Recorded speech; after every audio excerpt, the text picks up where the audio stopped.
Hello everyone, this is Levi Sheridan, and today I'm making a different video than normal. As much as I love to make those short video montages with nice music of my castings, I wanted to try something a little bit more technical.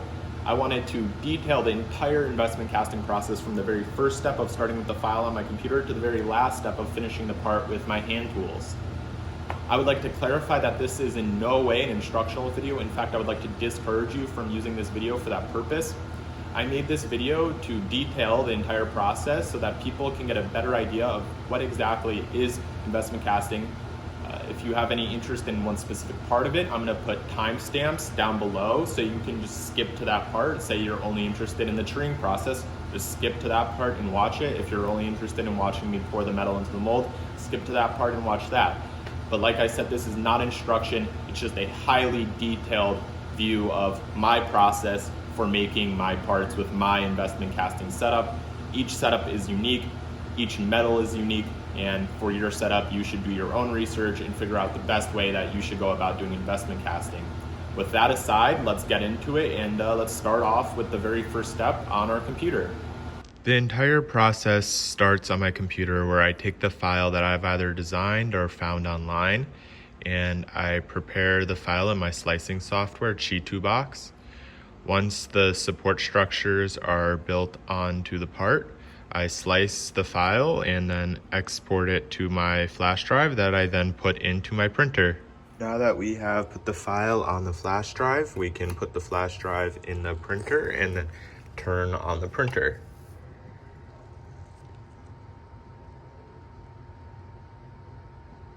Before we can start the print, we have to pour our resin into the resin vat. We will be using fun-to-do castable resin for this cast. Before you pour your resin, it is extremely important to make sure that the resin has been properly mixed, so just shake your bottle of resin a decent amount.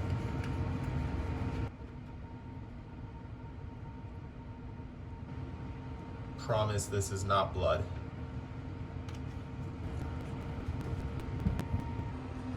Now that we have the flash drive in and the resin poured, we can go ahead and start the print and watch the build plate move down into the resin.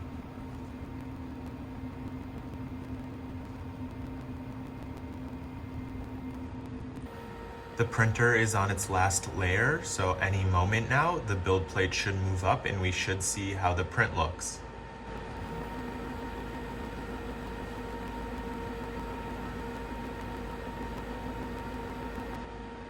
So far everything looks good. Let's take the build plate off of the printer and get the part off of the build plate.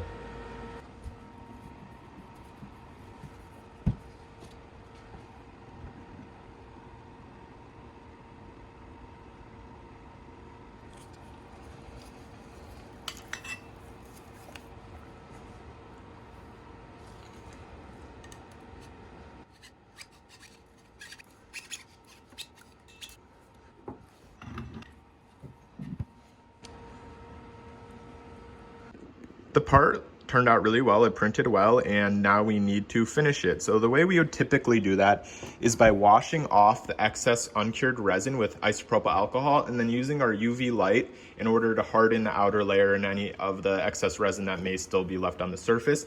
However, it's been found that this method doesn't actually do a great job of removing all of the excess resin, and excess resin that has been uncured has a negative interaction with our investment inside of our mold. So it is ideal in order to acquire the best possible cast that we remove as much resin as possible. So there's a gentleman of the name James Binnion who has offered us a solution, an improved method for finishing our 3D prints for casting. And it's detailed in this paper that I will include below. But essentially his method is to use a vacuum oven instead of this method to remove all of the excess resin. The way this works is by putting the part inside of a vacuum oven. The decrease of pressure decreases the vapor pressure and allows the volatile materials inside of the liquid uncured resin to basically evaporate at lower temperatures than otherwise would be at atmospheric pressure. So basically we're going to be putting this part inside of a vacuum chamber, and then we will put it in an oven at around 200 degrees, and the excess resin should vaporize and leave us with a really well cured, clean part with as much of the uncured resin removed as possible. It's interesting how this works, because when you have a part in a vacuum, convection no longer works, so we're basically relying on radiation and conduction for all of the heating. I have yet to try this method, but I'm going to give it a go now. Like I said, I will include the details of the paper below. It's really well put together. It has some really great images and useful information that will hopefully allow me to cure this part in the most optimal way. So let's go ahead and put this in the vacuum and then in the oven, and we'll see how that goes. I am going to use my air compressor to remove some of the excess resin now to make everything more smoothly later.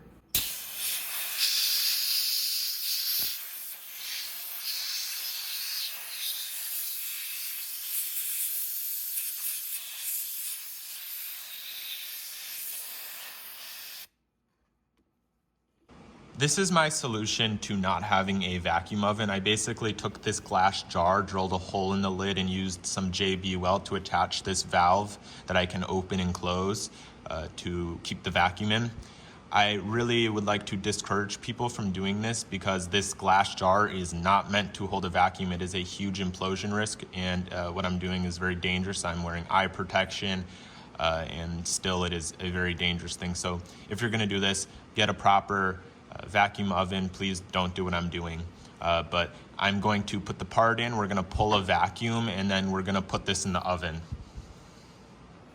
So I have gotten our part inside of our little vacuum chamber, and the lid is tightly on. So I am going to attach this tube that goes to my vacuum pump onto the opening. I should get a little barbed attachment, but this fits for the time being. And I am going to pull a vacuum. We can take a look at the gauge.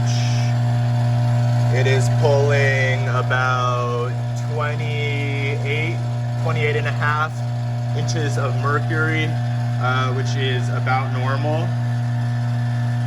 I'm gonna let it run just for a little bit. It is pulling a deeper vacuum actually now. I don't think it's going to reach its full vacuum, because there are volatile materials evaporating, basically causing there to be more work to be done on the pump. And that's something that Binnion did mention in his paper. So I'll let this run for a little bit, and then we'll close up the valve to keep the vacuum in, and then we'll put it in the oven over there that I have heating up. All right, I am going to close the vacuum now. Make sure it's tight, and now we should be able to release and turn it off. And then when I remove this,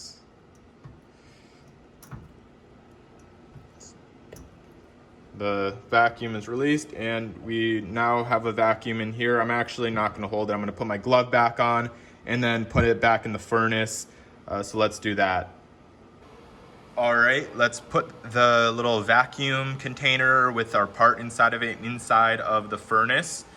I have set the furnace to 200 degrees, and it should stay there for 2 hours. I made the temperature a little bit higher in my furnace than what James Binnion recommended, because his vacuum oven was an official vacuum oven. It could continuously hold the vacuum, and mine's not as good. So I wanted to just increase the temperature to compensate for the lack of lower pressures that I probably have. But let's put the container in now. Hopefully this goes well. It was able to hold a vacuum. I've tested this little container before. I pulled a vacuum, then left it for about 2 hours. And when I came back and opened it, all of the air sucked back in through the valve. So it does hold somewhat of a vacuum. I obviously don't have a gauge, so I can't tell how well. Maybe I could hook it back up to my vacuum table after the fact to tell. But let's give this 2 hours. We'll see what happens after. Hopefully nothing implodes in there in the meantime. Some of you may be wondering what this is over here. This is something I'm gonna experiment actually for the first time during this cast. But essentially what this is a vacuum pump that I have set up to actually just blow fresh air through the vent hole in the top of my furnace for the burnout process, to essentially regenerate the oxygen in the chamber, to keep it in its oxidative environment, because as the burnout process occurs, the oxygen is consumed, and you basically want to have an oxygen-rich environment for parts of the burnout process. So the idea is to pump air through the hole in the top to keep the air fresh. And we'll experiment with that and we'll see how that goes. But like I said, we'll leave this part in there for 2 hours and we'll come back and see how it looks. 2 hours have passed since we put our part in our makeshift vacuum oven. So let's open up the furnace and see how things look. Nothing has imploded yet, so that's good.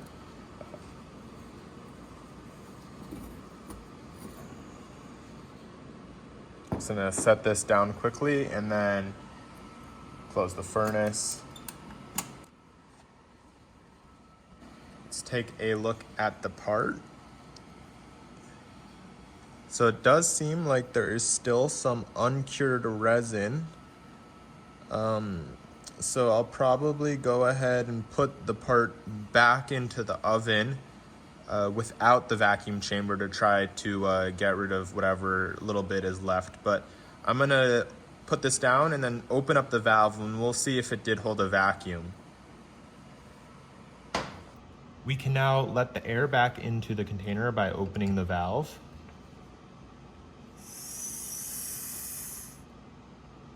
I do not know if you could hear it, but I definitely heard air re-enter the container. The container is warm to the touch. And I will now try to open the container.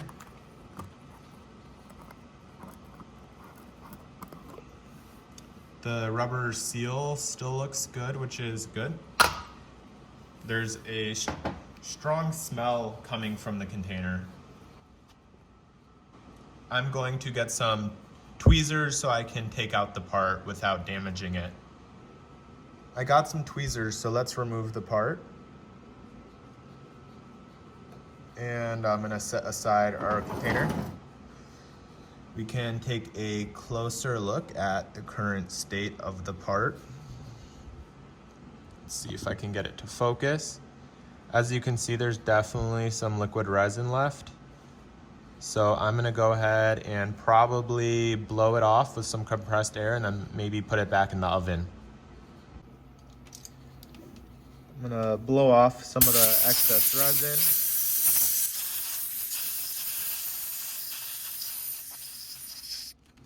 And I'm gonna throw this back into the furnace. I don't know how hot it will be. I'm just gonna put it in whatever it's at now because it was just on, and let it stay there for a bit to hopefully remove whatever's left. There's a very small quantity of uncured resin still left on the part. I think that process did do a very good job. However, I'm just going to put the part back in without the lid on just for 10 or 15 minutes at about 180 degrees to hopefully remove whatever's left. And if after this there's still residual resin, I will probably very quickly wash it in some alcohol, very small amount of alcohol, maybe with a Q-tip, and then very, very quickly use my UV chamber. But in general, I think the part looks really good after that process, and I think with a little bit more fine tuning, it will work well. I think after having it in here for about 10 minutes, it dropped from 190 to 150 degrees. So I'm gonna go ahead and take it out and clean it off with some isopropyl alcohol just to get off whatever's left.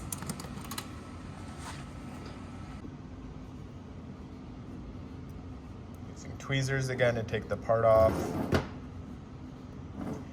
And I am going to just use a little bit of isopropyl alcohol on a cotton swab to get in to the few little places that I can see excess resin.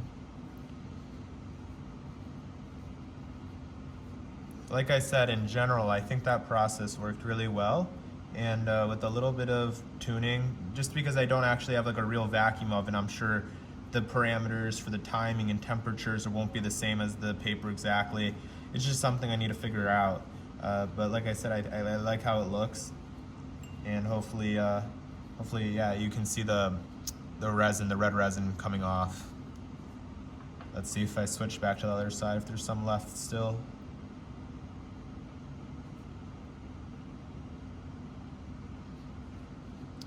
Sorry about the lighting.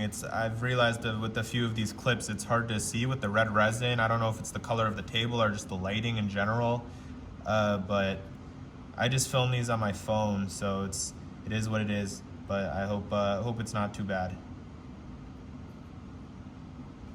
All right, I think that looks nice. Maybe I'll get the inside as well, and then I think I'll throw this under the UV light just for like a minute or two, really nothing long, just to remove anything else that could possibly, I guess not remove, but harden anything that's left on the surface, just in case there is something that I was not able to get off. And then I need to remove those supports as well, obviously. But yeah, I think this is looking good, so let's go ahead and do that. I'm just going to use my clippers to quickly remove the remaining supports. The other ones fell off at various points throughout the process of handling this. They're actually not really well attached. Unfortunately, they did print and get stick to the piston head, which was not actually in the file. So just a manufacturing issue with the printer, my setup for it. But I'll just take a file to that probably now to clean that up a bit. I'm gonna hold off on the filing until I put this in the cure chamber, literally for like a minute. I'm gonna put it in on this side and then flip it over and put it in for another 30 seconds. And then I'll file off the piston head edge, and we should be able to go ahead and start the truing process.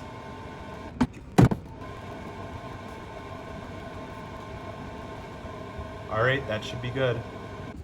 I'm just going to quickly take a file to the edge of the piston where some of the support structure stuck to.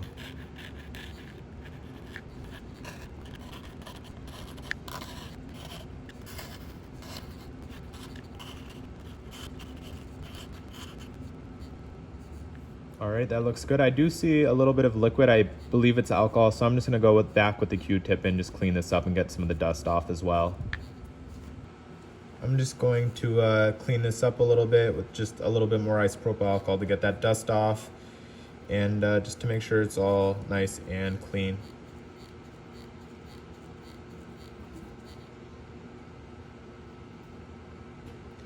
All right, everything is looking good, so we can go ahead and start the truing process. The truing process starts with the sprue wax. This is typically the largest or thickest diameter piece of wax, and it fits into the sprue base.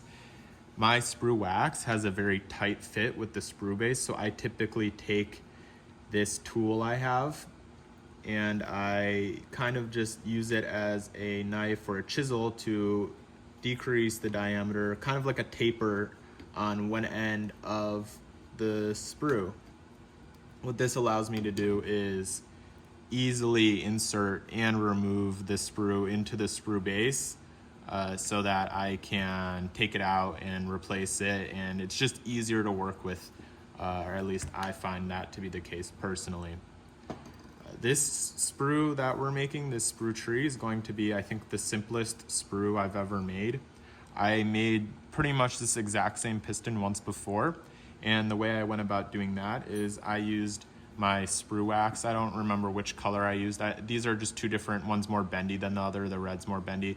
I used these and I attached 4 of them to the face, and then I attached all 4 at one point and then attached that to this. I'll put a little picture somewhere you can see. And that worked well, but I don't think it's necessary. I think I'm literally just gonna attach the sprue base right to the piston head, and it will make finishing it hopefully easier and the whole truing process simpler, and also cost less money. Not that the wax is very expensive, but Yeah, so let's go ahead. I'm going to use my chisel. This is probably the tool I use most throughout this process. I like it for getting nice clean chops. I find that using scissors can't accomplish the same thing this can. But yeah, so now that I have a nice flat face, it's very smooth, I can just double check.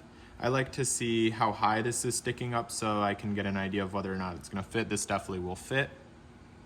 But basically what I'm now going to do is I'm going to use my sticky wax, which is in there. This heats up, it's melted, and I'm gonna get some sticky wax in the end of my sprue and attach the sprue onto the piston head. And that's pretty much the whole process. So let's do it.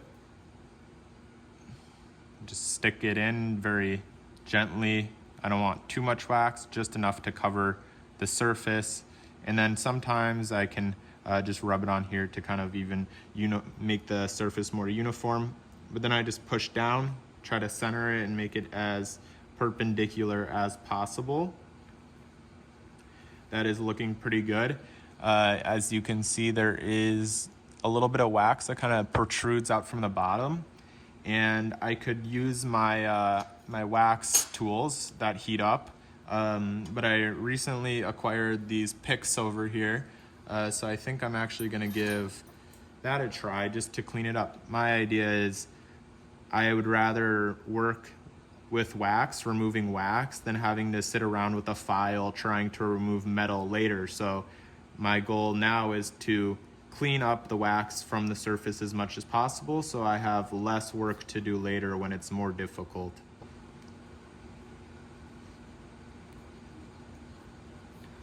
I'm gonna try to use this to clean up the edges a little bit near the base of the sprue. It should help me while using the pick to remove those pieces. And hopefully the sticky glue that's holding the sprue on is there's enough of that underneath so that when I remove this, it's still sturdy.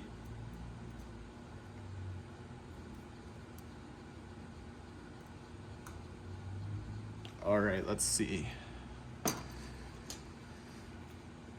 Yeah, that's much easier now.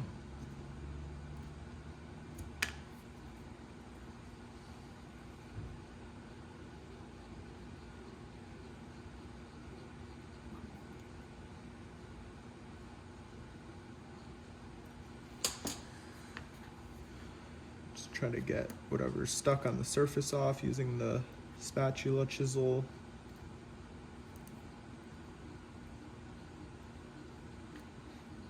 All right.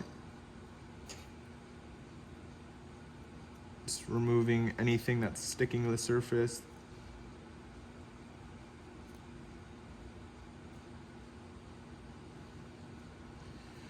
This is looking really good. It should be really easy now to go and clean this up once it's in metal. Cool. So now that we have our sprue attached to our part, we can simply just slide this into the sprue base, and that's why I make the taper, just so it's easy to take out. Say the part fell off and I didn't do a good job, I could just very easily remove the sprue, because if it was a tight fit, I would probably damage the wax of the sprue while trying to remove it. It just makes my job easier. But this is looking really good. Let's see if I can get a nice up close shot. You can see it's really clean. Probably my best sprue yet. Simplest, like I said, for sure, so it makes it easy. But that's the sprue process, the sprue making process. It's typically a little bit more complicated than that, but it's my favorite part of the whole investment casting process. I find it to be really relaxing. It's like the art behind the science. So now that we have our sprue, we can start to mix our investment and pour our mold into the flask. So let's go ahead and do that. Before we can pour our plaster into the mold, we have to cover the holes on the flask with some painter's tape. In this case, it's just generic blue painter's tape. I have already measured out some of the tape, so I'm gonna go ahead and tape over the holes. I like to just run my finger over the holes just to make sure the tape is sealed all the way around it. And then we'll put on the second piece, and it's important that the second piece sticks up above the top because the plaster will foam and bubble, and we need to make sure it doesn't spill.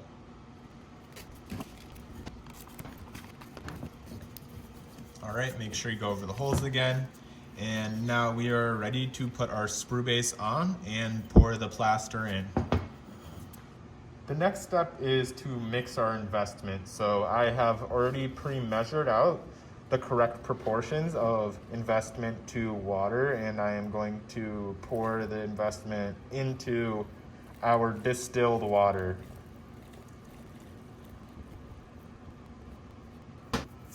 All right, I'm now going to just use my blender by hand for a few seconds just so I can get the plaster slightly mixed up before I turn it on and get it all mixed in.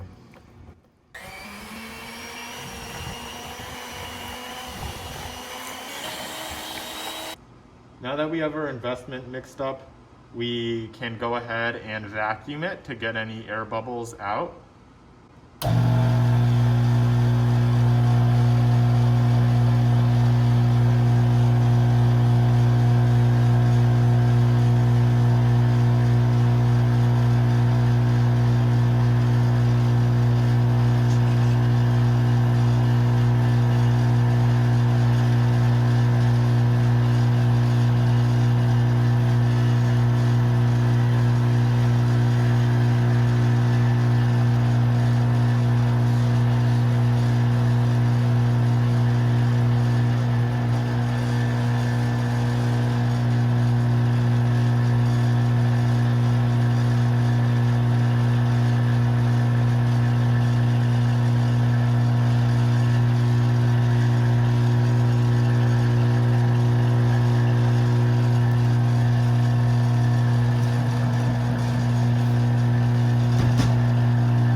Now that we have our investment mixed, we can go ahead and put our flask, which has been taped, onto our sprue base, which has our part attached to it.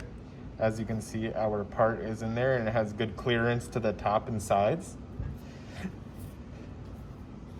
We can now pour our investment in on the side wall to ensure that there aren't extra bubbles formed. We also don't want to pour the investment over the part that we are making so that it has a less of a chance of breaking the part off of the tree potentially. Whenever the plaster reaches some kind of lip or surface or flat surface that air could potentially be trapped on, I typically try to either bang the mold or rotate it around to try to get the investment into all of the cracks. I like to fill it all the way up and a little bit past the top. The tape will hold it in. And I just give it a little bang. And now we should be good to go ahead and put this inside of the vacuum. We can now go ahead and turn on the vacuum to remove any bubbles that could have formed on some of the details of our part.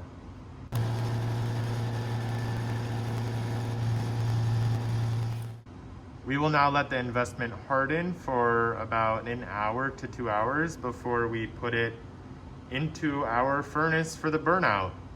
Before we put the mold into the oven, we need to first remove the blue tape.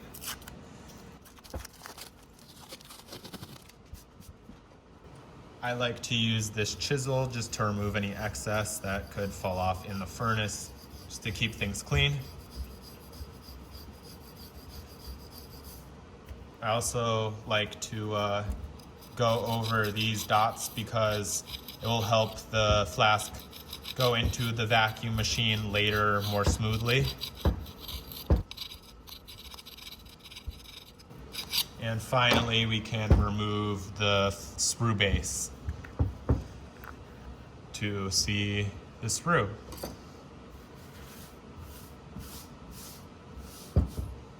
I've planned my burnout cycle. I am covering it just because this isn't a tutorial and I don't want anyone to go and copy this just because it probably wouldn't work for your setup anyways. But I'm gonna show how I program this specific furnace just for the few first temperature cycles.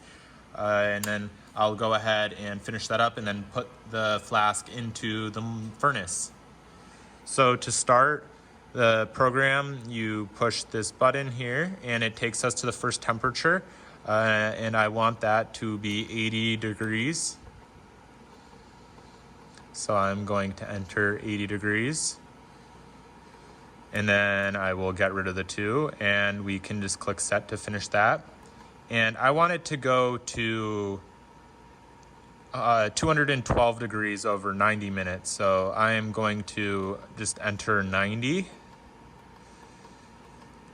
and get rid of the 1 and then set. And then after 90 minutes, I want it to be at 212 degrees Fahrenheit. So I'll just enter that.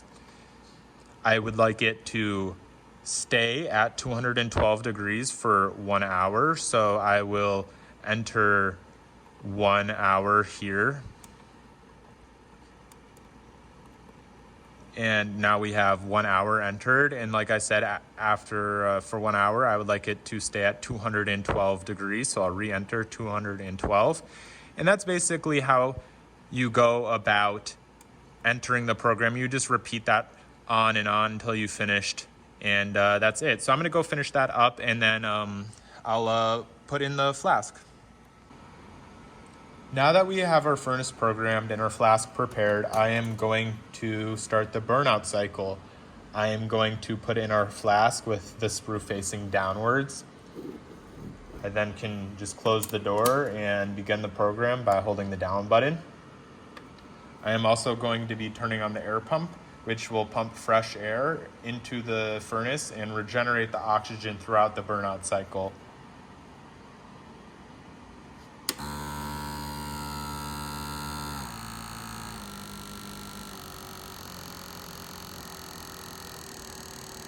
We will visit this in about 12 to 13 hours when we are ready to pour the metal. It's been about 12 hours since I've started the burnout, which means there's about 1 hour left. So I'm gonna go ahead and flip the flask over to let any residual gases escape from the sprue hole.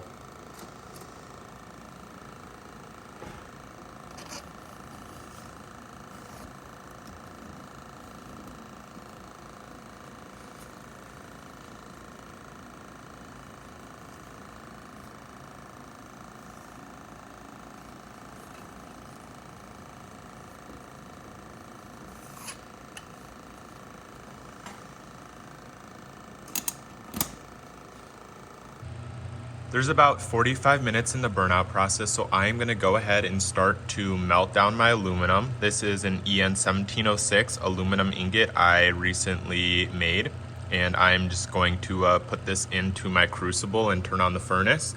This should be more than enough aluminum to fill up our mold, so let's do it. We'll give this about 30 to 45 minutes and then we'll check back in on it. We'll degas it and then we'll add some flux and then pour the metal. We are almost ready to pour our metal, so I'm gonna go ahead and degas the aluminum. I made these small aluminum pouches that I filled with sodium bicarbonate, and this should help degas the aluminum before we pour it.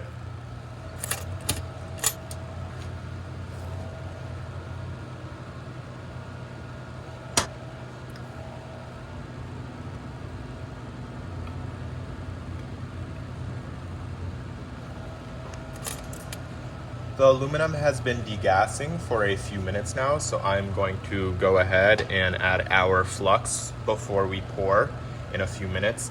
This is just borax and it should help us achieve higher quality casts.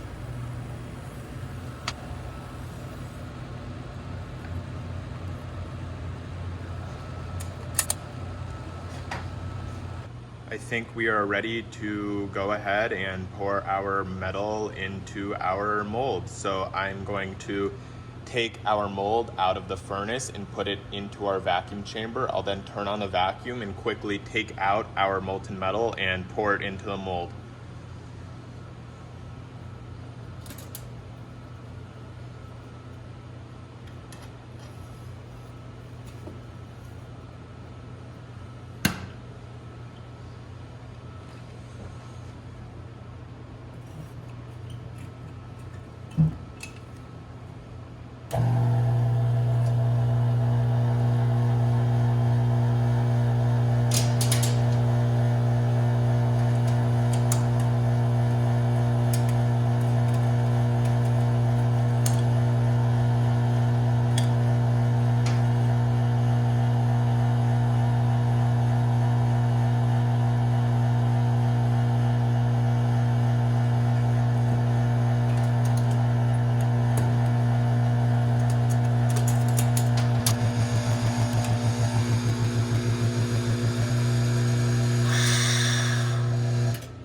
At this point, the vacuum has done its job, and if everything has gone properly, the aluminum has been pulled into the mold, and now all we have to do is wait for it to cool, and then we'll quench it and see how the part turned out. Our part has been cooling for about 15 to 20 minutes, so I'm gonna go ahead and quench it now. Before I do that, I just wanna mention that the last time I used this resin to make the mold, the plaster had turned a dark gray color, which did not happen this time, which is great.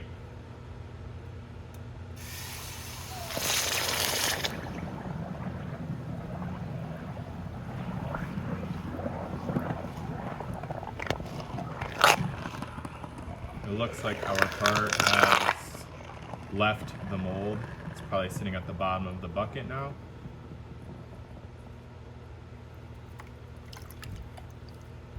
Yes, let's grab it.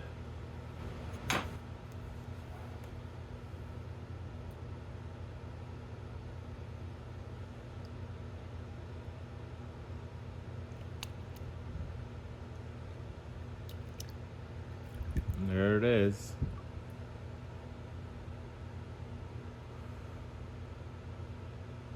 Let's get it cleaned up. I'm going to secure our part in this vise and then use a hacksaw to remove the sprue.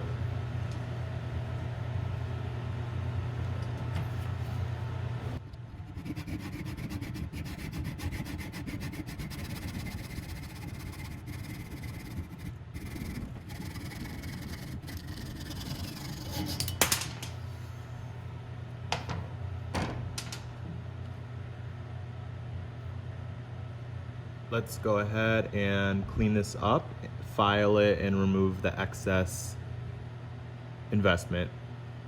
I'm going to go ahead and use my pick to remove some of the excess resin from these through holes as well as from the inside of the piston.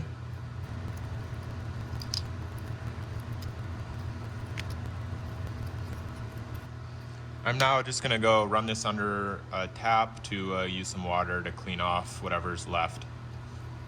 So I have cleaned the part out, and I am now going to use my file to clean the piston head.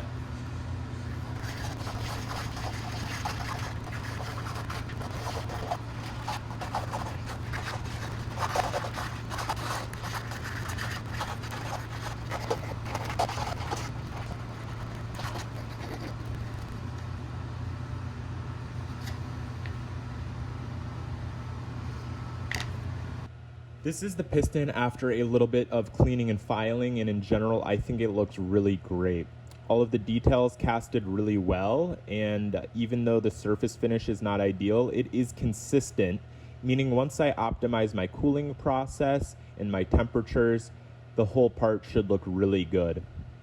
I'm happy with this part for a few reasons, but mostly because I think I had more of a success working with the Castable resin than I did the last time I worked with it. This time there is no soot and there are no major surface defects. Like I said, the surface finish is not great, but it's consistent. There are no major holes, any kind of random events. Unlike before, this is the first piston I cast with the Castable resin. You can see the surface finish is definitely smoother, more uniform, but there are just random surface defects like you can see here. There's some on the piston head, and then there's also this soot, the dark soot that I did not get this time. So that means I think I had a better burnout curve, but I do still need to work on the cooling because the finish is not ideal. So that's the piston. Like I said, I'm really happy with it.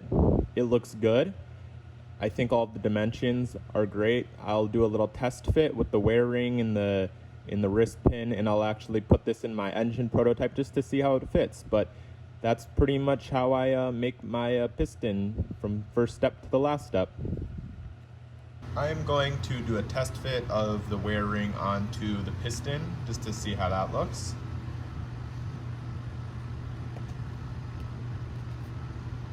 And it looks like it will close fully, and it does fit well height-wise. And now I will take the cylinder off of my engine prototype and replace the plastic 3D printed piston with this metal one, and we can see how well it will fit.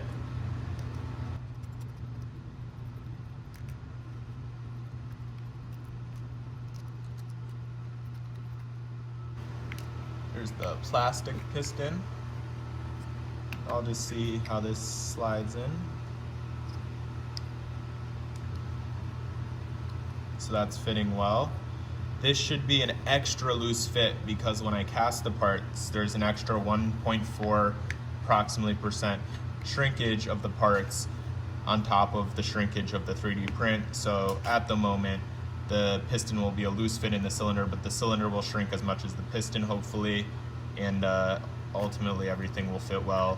This connecting rod could also be a tight fit for the same reason, but I was able to get it on, and let's slip the wrist pin back in.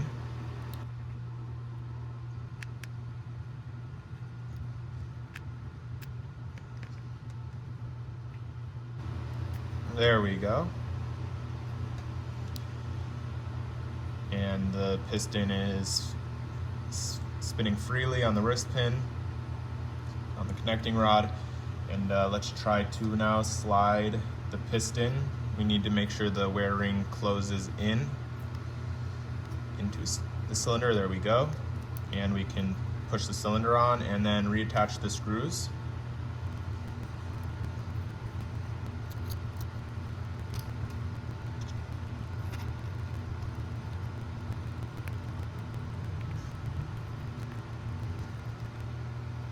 All right, now that we have our 6 screws holding the cylinder back on, we can give the piston a little go, and as you can see, it is moving up and down freely inside of the cylinder.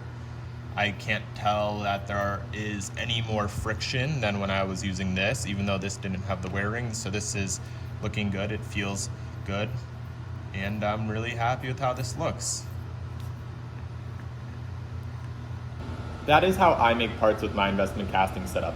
Like I said at the beginning of the video, this is not instruction. Each setup is unique, each metal is unique, and you should do your research and experimentation for your own setup. I obviously still have a lot of work to do in optimizing my production, the quality of the parts I'm making, and other factors throughout the entire process. In general, I'm really happy with how this part turned out in this video, and I will continue to make other parts for the engine and detail those parts in their production in shorter videos. I will not continue to make videos like this so often just because it is a lot of work and a lot of filming, but I hope you are able to find this as a useful video, as a useful resource. If you're interested in getting into investment casting, this is generally what you're gonna have to do. These are the steps you're gonna have to follow. Like I said, this is not instruction, but generally speaking, this is what it looks like. So I hope you were able to find this useful. I hope you learned something new. This is Levi Sheridan. Thank you for watching and have a great day.